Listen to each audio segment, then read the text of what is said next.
Hi guys, this is Gish Chaudhary and welcome to the channel. Only 90 days left for the December 2024 attempt, है ना, for both executive and professional exams. 90 दिन में क्या हो पाएगा? बहुत कुछ हो जाएगा, बहुत कुछ हो जाएगा. और forward syllabus, this is the last attempt and you have to pass this attempt, है ना. तो मेरा भी एक ही अटैम्प्ट बचा है, मतलब बोर्ड सिलेबस का, और सबका एक ही अटैम्प्ट बचा है जो भी बोर्ड सिलेबस का दे रहा है. सो कुछ भी करके ये वाला अटैम्प्ट पास करना है, कुछ भी करके, है ना. तो चलो स्ट्रेटजी बताते हैं कैसे करना है.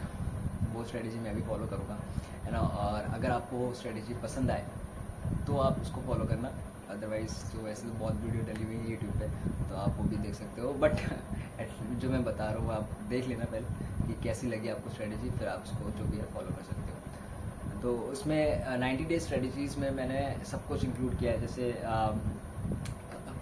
मतलब पहले तो कंप्लीशन ऑफ सिलेबस, देन उसके बाद रिविजन स्ट्रेटजी, मतलब रिविजन उसका, ठीक है, पूरे सिलेबस का, देन उसके बाद राइटिंग प्रैक्टिस, देन उसके बाद सॉल्विंग PYQs एंड ऑल. सो सब कुछ इंक्लूड हो गया है 90 डेज़ में. तो आपको अगर ठीक लगे आप you must follow.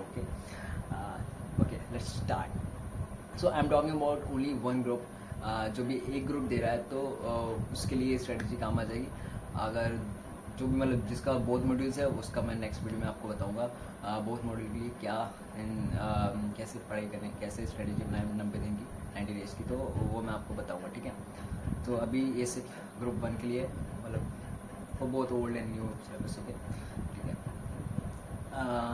Let's start. देखो फर्स्ट 50 डेज़ में, जैसे कि सितंबर में 10 दिन बचे हैं, ठीक है, और अक्टूबर का पूरा अक्टूबर है, तो 10 डेज़ एंड अक्टूबर के 30 डेज़, ठीक है, मतलब पूरा अक्टूबर.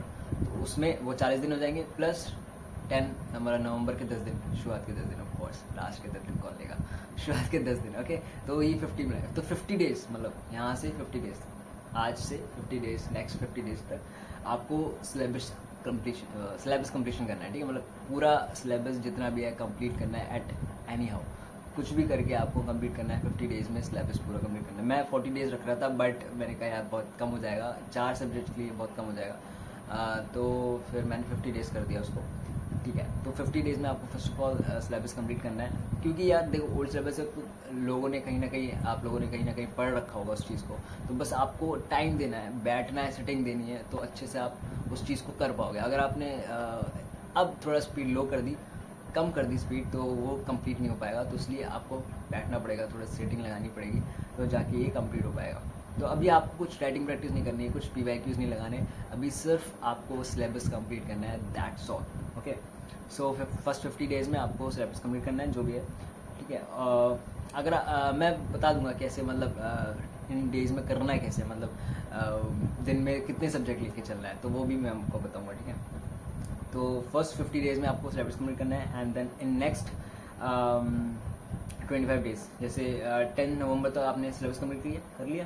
देन उसके बाद 10 नवंबर से, मतलब 11 नवंबर से 5 दिसंबर तक आपको सारे सब्जेक्ट रिवाइज करने हैं, मतलब चारों सब्जेक्ट रिवाइज करने हैं. ठीक है. 25 डेज़ है आपके पास, तो 25 डेज़ में आपको सब कुछ रिवाइज करना होगा. ऊपर से सब कुछ देख लेना, ठीक है, रिवाइज कर लेना, क्योंकि revision is very very important. Okay. और क्योंकि 5 दिसंबर आ चुका होगा, तो आपको रिवाइज आपका अच्छे से हो जाएगा. ठीक है. देन उसके बाद 5 दिसंबर से 15 दिसंबर तक, ठीक है, इन नेक्स्ट 10 डेज़. तो उस 10 डेज़ में आपको PYQs लगाने हैं. देखो लास्ट तक हो रहा है, PYQ आप लास्ट में लगाओगे, इससे ये हो जाएगा कि आपको समझ में आ जाएगा, मतलब लास्ट टाइम तक आपको प्रिपरेशन हो जाएगी वो एग्ज़ाम की क्वेश्चन से, मतलब क्वेश्चंस जो भी ना एग्ज़ाम के क्वेश्चन से आपको प्रिपेयर हो जाओगे कि हाँ ऐसे ऐसे क्वेश्चन आते हैं, ऐसे ऐसे क्वेश्चन करना है, इस तरह से लिखना है. तो आप जैसे ही नेक्स्ट एग्जाम में बैठोगे तो आपको वो नया नया नहीं लगेगा बिल्कुल. ठीक है. अगर आप अभी से PYQ लगा लोगे, फिर छोड़ दोगे, फिर एग्जाम में बैठोगे, तो वो बीच में गैप आ जाएगा, तो वो फिल नहीं हो पाएगा. तो अगर आप लास्ट में PYQ लगाओगे तो वो ज़्यादा ईजी होएगा, वो ज़्यादा ईजी हो पाएगा, और आप नेक्स्ट एग्जाम में आप टेंशन नहीं होगा आपको, है ना. तो आप, इसलिए मैंने लास्ट में PYQs रखी, क्योंकि आप फिर वो चीज़ मतलब नया नया ना लगे आपको. तो 5 दिसंबर से 15 दिसंबर तक आपको PYQ सॉल्व करने हैं, जितने हो जाए. ठीक है. 10 डेज़ है, एक दिन में कितने सॉल्व करने हैं आप वो लगा लेना. ठीक है. तो 10 डेज़ में आपको PYQ सॉल्व करने हैं. तो मैंने क्या बोला, अभी से 10 नवंबर तक आपको सिलेबस कंप्लीट करना है। एंड फिर उसके बाद 25 मतलब 10-11 नवंबर से कब तक 5 दिसंबर तक सारे सब्जेक्ट रिवाइज करने, all 4 subject you have to revise. And revision के साथ साथ मतलब राइटिंग प्रैक्टिस भी करनी है, ठीक है, मैंने वो बताया नहीं। मतलब 25 डेज में जो आप रिवाइज करोगे ना वो 4 सब्जेक्ट, उसके साथ साथ लिख के भी देखोगे, राइटिंग प्रैक्टिस भी करोगे, जिससे क्या होगा ना तो मतलब थोड़ा सा लिखना आ जाएगा उस चीज़ को, ठीक है। Writing practice is very important, ठीक है। तो 25 डेज में आप सारे सब्जेक्ट रिवाइज करोगे और राइटिंग प्रैक्टिस भी करोगे। देख के लिख लेना पहले, ठीक है, देख के लिख लेना, फिर बिना देखे लिखना। मतलब ऐसा करना है कि अगर कोई चीज़ आती है तो वो चीज़ बिना देखे भी लिख सकते हो ना, देख के क्या ज़रूरी है। तो जैसा आपको मानो बस लिखना, देख के लिखना, मतलब राइटिंग प्रैक्टिस ज़रूर करना, ठीक है। तो 25 डेज में, एंड देन उसके बाद नेक्स्ट 10 डेज में आपको PYQ सॉल्व करने हैं। तो ये सारी स्ट्रेटजीज़ हैं, मतलब ये मैंने डेज डिवाइड कर दिए हैं और हर चीज़ हो गई इन डेज में। तो आप कैसे करके लेके चलना है, ठीक है। तो 50 डेज में आप कैसे, मतलब जैसे अगर 10 नवंबर है, 10 नवंबर तक है, तो 10 नवंबर को आपको हर दिन क्या क्या लेके चलना है। तो टैक्स जो टैक्स है ना, इनकम टैक्स एंड GST, तो वो आपको रोज़ लेके चलना है, रोज़, ओके। और अभी वैसे भी सर पढ़ा रहे हैं, विवेक सर त्रिशूल बैच लेके आए हैं, जो इतना अच्छा बैच लेके आए हैं। तो वो अगर आप देख रहे हो तो बहुत बढ़िया है, और नहीं देख रहे हो तो देखना शुरू कर दो, क्योंकि वो बहुत अच्छा बैच है। मतलब आपको उससे बहुत सारे कॉन्सेप्ट जो है क्लियर हो जाएंगे, और आपका साथ में साथ GST भी चलता जाएगा। आपको कोई परेशानी अलग से नहीं होगी कि हाँ यार टैक्स भी करना है, वो भी करना है, तो वो चीज़ नहीं होगी। अगर आप लेक्चर देख रहे हो तो देखो, किसी का भी देख रहे हो तो किसी का भी देखो, अगर किसी और का समझ में आ रहा है तो वैसे तो सबको सर का ही समझ में आता है, तो उनका देख लो त्रिशूल बैच। और फिर वो सर इनकम टैक्स पढ़ाएंगे तो वो इनकम टैक्स भी देख लेना। मतलब टैक्स जो है, टैक्स की प्रॉब्लम सब आप उनके सर पे डाल दो, जितनी भी है, ठीक है। तो वो विवेक सर करा देंगे टैक्स का प्रॉब्लम, तो टैक्स तो सॉल्व हो गया, ठीक है। अब तक नेक्स्ट है GIGL। तो GIGL भी आपको हर दिन लेके चलना है, ठीक है। अगर 2 दिन में एक चैप्टर हो रहा है तो वेल एंड गुड, 2 दिन में एक चैप्टर होता है तो बहुत अच्छी बात है। फिर ऑल्टरनेट डेज में आप कंपनी लॉ लेके चल सकते हो, ठीक है।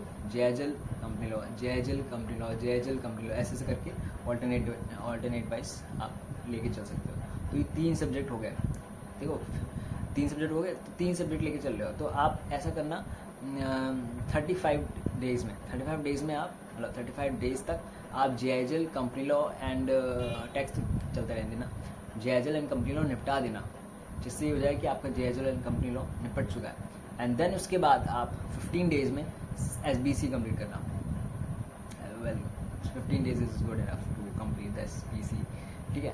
तो 15 डेज में आप SBC करना, तो आप 50 डेज को भी डिवाइड कर सकते हो अपने हिसाब से ना।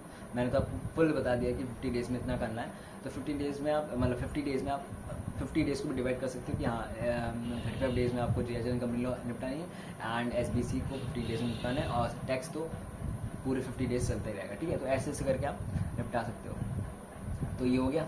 तो यस, हमारा 1 ग्रुप का जो सिलेबस है, जो 1 ग्रुप का जो स्ट्रेटजी है वो हमने बता दी, वो मैंने बता दी। एंड अगर ये स्ट्रेटजी आपको समझ में आए, बता रहा हूँ, अगर ये स्ट्रेटजी आपको समझ में आए तो आप इसको फॉलो करना, और मैं तो करूँगा ही क्योंकि मेरी स्ट्रेटजी है ना।